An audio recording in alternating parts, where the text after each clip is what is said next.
Halo kalian semua, apa kabar? Kali ini aku mau bacain curhatan teman-teman tentang pengalaman mereka yang pernah batal nikah. Jadi langsung kita dengerin aja ya.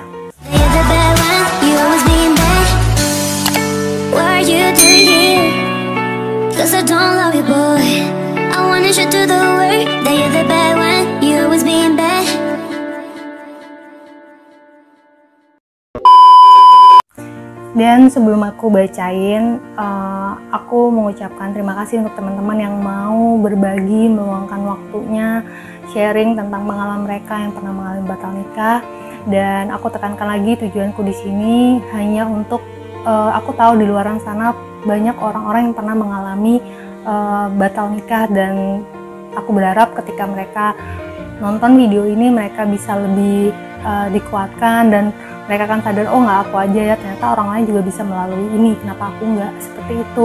Dan untuk teman-teman, ada juga yang mau cerita terus nggak jadi, aku nggak apa-apa banget, aku maklum banget, karena aku bisa memaklumi dan aku bisa ngerti, karena nggak semua orang bisa punya kemampuan untuk menceritakan kembali, mungkin hal ini adalah hal tersedih dalam hidupnya, atau menjadi trauma tersendiri. Aku bisa ngerti banget dan aku nggak apa-apa banget.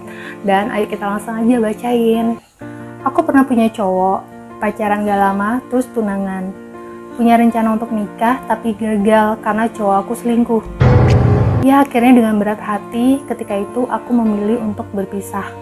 Sakit hati pasti, tapi aku berpikir daripada nanti setelah menikah lebih sakit. Dan pada akhirnya aku menikah dengan orang lain, begitu juga dia. Wah, ini udah tunangan ya. Ya sih, aku pun sama kayak dia. Nggak peduli nikah udah dekat, tapi kalau udah ketahuan selingkuh mending gak usah, karena nanti takutnya lagi keulang gitu kan. Oke, next. Terus cerita yang kedua ini cerita dari temanku yang profesinya sebagai fotografer. Dia cerita kayak gini. Aku juga tahun kemarin ada foto prewed yang aku fotoin, akhirnya gagal nikah. Pasangan pertama yang aku fotoin terus batal nikah. Banyak ternyata Tin yang begitu kalau dengar dari cerita fotografer-fotografer lainnya. Temanku aja pernah fotoin orang yang lalu dia upload terus cowoknya komen, jangan diposting dulu, gue aja belum yakin sama dia. Gila sih itu, udah tahu belum yakin kenapa prewed, nikah kayak main judi, gambling dia, konyol. Aduh, ini udah prewed.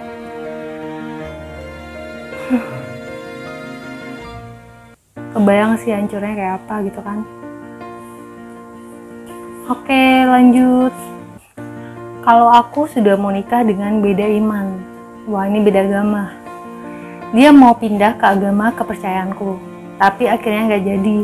Padahal aku sudah ajak ke pemuka agamaku. Dia yang minta putus, alasannya nggak mau melekati aku.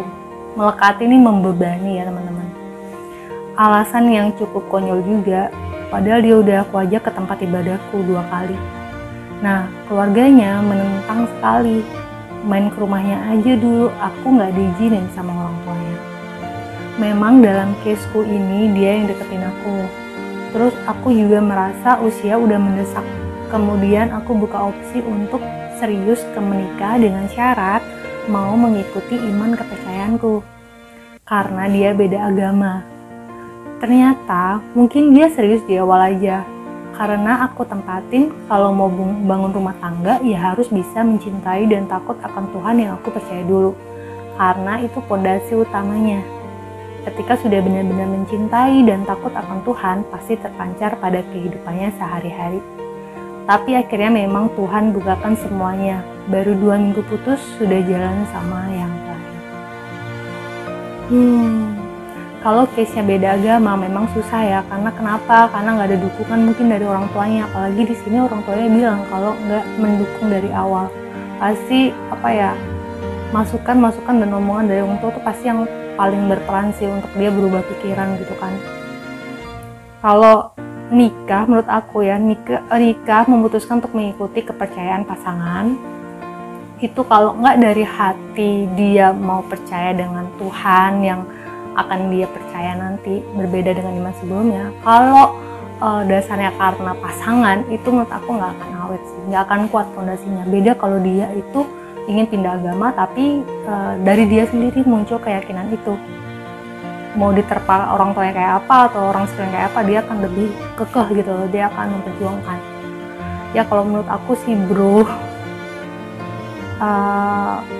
mending yang seiman sih biar lebih mulus jalannya. Oke, next. Lalu cerita selanjutnya. Halo, izinkan saya berbagi sedikit kisah hidup. Terima kasih. Belum. Ini masih kata pengantar. Kegagalan itu sudah pasti hal yang manusia sangat ingin hindari. Namun, orang bijak mengatakan bahwa kegagalan adalah guru yang terbaik. Apakah benar begitu? Menurutku sih tergantung dari bagaimana orang itu menanggapinya. Karena ada orang yang gagal langsung berputus asa, tapi banyak juga yang gagal namun tetap semangat. Ya begitulah hidup, karena manusia tercipta dengan uniknya masing-masing. Oke, cukup kata pengantarnya supaya kakak youtubernya nggak makin kesel nunggu cerita yang saya janjikan 2 minggu ini. Nggak bro, thank you bro, kamu masih mau cerita. Menikah itu pilihan, mencintai itu takdir. Kamu bisa memilih untuk menikahi siapa, tapi kamu tidak bisa memilih cintamu untuk siapa. Sebuah quote dari Sujiwo Tejo yang menurut saya cukup relate dengan kehidupan. Saya pernah menjalani sebuah hubungan dengan seorang wanita. Ya, setelah sekian lama saya tidak memiliki hubungan spesial dengan wanita, akhirnya saya kembali menjalin sebuah hubungan. Saat itu saya hanya berpikir kalau sudah saatnya menjalin hubungan yang serius dan menyusun rencana untuk berumah tangga, bukan karena umur atau desakan keluarga. Tapi jujur dalam hati, kalau saya ingin jadi pria yang bisa bertanggung jawab. Singkat cerita, saya menjalani hubungan dengan seorang wanita yang di awal hubungan saya kira dia cukup dewasa, sabar, penyayang, dan perhatian. Sifatnya yang mudah cemburu dan gampang ngambek sih saya anggap sebagai sisi manja dia. Semakin saya kenal dia dan saya sudah mau berkomitmen, jadi setiap hal yang saya temui dalam dia, saya anggap jadi ujian saya untuk lebih dewasa lagi. Sifat temperamen, gak sabaran, dan segala sesuatu harus sesuai dengan kehendak dia mulai terlihat. Saya masih pikir itu proses saya belajar untuk lebih menghargai pasangan. Sampai kami mulai persiapkan pertunangan, hingga sampai kami pun bertunangan. Dalam proses menuju pertunangan pun ada saja hal-hal yang dijadikan permasalahan. Ya untuk kesekian kalinya saya mengalah dan berusaha memberikan pengertian. Setelah bertunangan, harapan saya kan hubungan kami akan semakin kuat, tapi ternyata tidak. Hubungan kami malah makin goyah. Dia makin mudah emosi dan mudah mengatakan, batalkan saja atau putus saja. Hal itu makin mudah diucapkan. Sebelum tunangan pun, ketika emosi, kata-kata tersebut sering diucapkan. Sudah seperti habit. Saya selalu coba untuk menenangkan dan memberikan pengertian. Seperti batu karang yang akhirnya hancur karena terus-menerus dihantam ombak. Mungkin seperti itu perasaan saya. Apalagi setelah ada permasalahan yang menurut saya harus bisa diselesaikan berdua, justru dibawa ke keluarga besar saya. Dan secara frontal, keluarga inti saya diserang dengan kata-kata yang menyakiti. Saya masih coba bersabar dan berusaha untuk memperbaiki keadaan, malah tidak dihargai sama sekali. Jarak jauh yang harus saya tempuh tidak ada artinya. Dia lebih pilih pergi dengan temannya, dan keluarganya di rumah jelas-jelas menolak sebelum orang tua saya ingin menjelaskan. Sakit hati, pasti. Pada akhirnya saya harus pertimbangkan kalau hubungan ini apakah pantas dilanjutkan. Saya punya hak untuk menentukan, tapi saya lebih pilih perasaan keluarga saya. Saya cukup lama mempertimbangkan dan pada akhirnya saya ambil keputusan membatalkan. Keputusan itu juga dipicu karena wanita itu yang merongrong untuk minta selesai, tapi tiba-tiba bilang mau bertahan. Ketika bilang bertahan, tapi tetap saja menyalahkan ini semua karena keluarga saya. Pada akhirnya ketika saya dan keluarga sepakat untuk membatalkan pun, jadi keluarga saya yang dianggap ingin pisah dan tidak mau mempertahankan. Entah harus bicara apa, tapi ya sudah, saya dan keluarga menerima. Pada akhirnya saya rasa itu keputusan terbaik, karena lebih baik saya gagal sekarang daripada saya harus gagal ketika sudah menjalani hidup rumah tangga. Benar sih, menurut aku juga sepakat sama dia, karena kita menikah itu kan juga menikahkan keluarga besar gitu kan. Kalau dari awal aja sebelum menikah udah ada konflik yang seperti itu, rasanya nggak susah sih kalau misal nanti nggak ngebayangin ke depannya kayak apa gitu kan. Dan aku setuju lebih baik gagal sekarang daripada harus gagal nanti di kehidupan rumah tangga.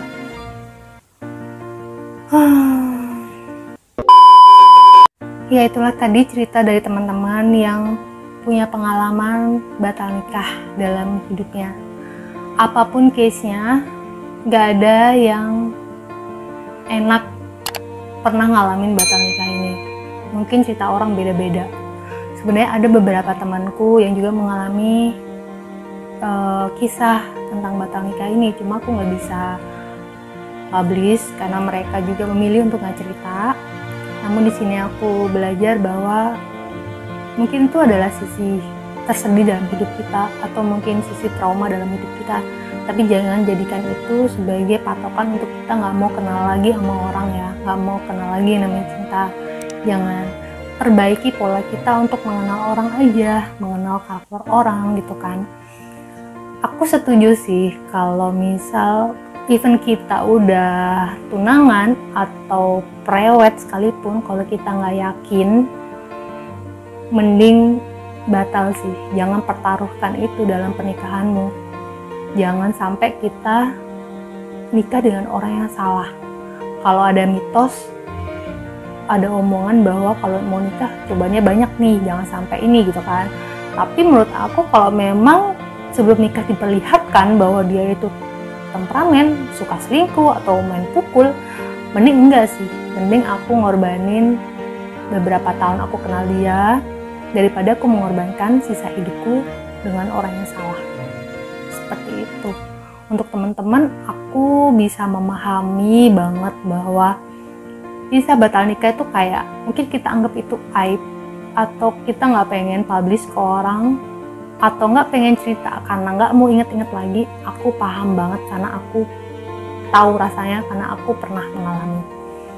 Kalau aku batal nikah, yang aku rasain itu memang aku sedih kehilangan orang tersebut, tapi aku lebih sedih karena mengecewakan keluarga besar. Tapi orang tua aku sendiri ngasih aku kekuatan, ngasih aku nasihat bahwa harusnya thanks God udah dikasih tunjuk sebelum married dia seperti apa, daripada nanti ketika nikah kita baru tahu dan misal kita punya anak, aduh itu lebih sedih banget. Karena kalau kita udah nikah rasanya kayak medan tempur ya, nggak boleh mundur, tapi kita harus terima apa adanya pasangan kita gitu kan. Nah, mending lebih baik kita berani mengambil keputusan walaupun mungkin malu sama teman-teman atau keluarga besar yang udah tahu kita punya pasangan udah mau married gitu kan. Apalagi ada yang ceritanya udah sebar undangan. Karena apa ya, ini masalah hati dan nikah itu emang gak main-main, aku ngerti banget. Jadi untuk teman-teman yang mungkin masih belum overcome dengan kisah hidup pernah mengalami batal nikah, aku berharap kalian semua bisa bangkit. Gak kamu aja yang pernah mengalami, banyak orang mengalami. Fokus sama kebahagiaanmu, bahwa kamu juga berhak bahagia dengan pasangan yang tepat. Kalaupun ya kita tahu lah pasangan itu nggak ada yang sempurna gitu kan, tapi setidaknya masih bisa ditolerir gitu kan. Tapi kalau dari awal aja kita udah punya permasalahan dengan aduh rasanya aku nggak bisa deh jalanin sama orang kayak begini, aduh mending nggak usah. Daripada kita nikah hanya karena faktor malu sama keluarga. Kebahagiaanmu adalah tanggung jawabmu sendiri. Oke teman-teman, terima kasih untuk kalian yang udah mau nontonin video ini dari awal sampai akhir. Aku berharap dan berdoa kita semua, karena aku pun pernah mengalami, kita semua bisa dipertemukan Tuhan dengan pasangan yang tepat, dengan orang yang baik, dan pada akhirnya nanti kita akan menikah dengan pilihan dimana hati kita juga serak dan nyaman. Oke, thank you teman-teman yang udah nonton. Tolong di like, komen, dan subscribe, dan share ke teman-teman kalian semua. Semoga video ini bermanfaat. See you di next video. Bye-bye.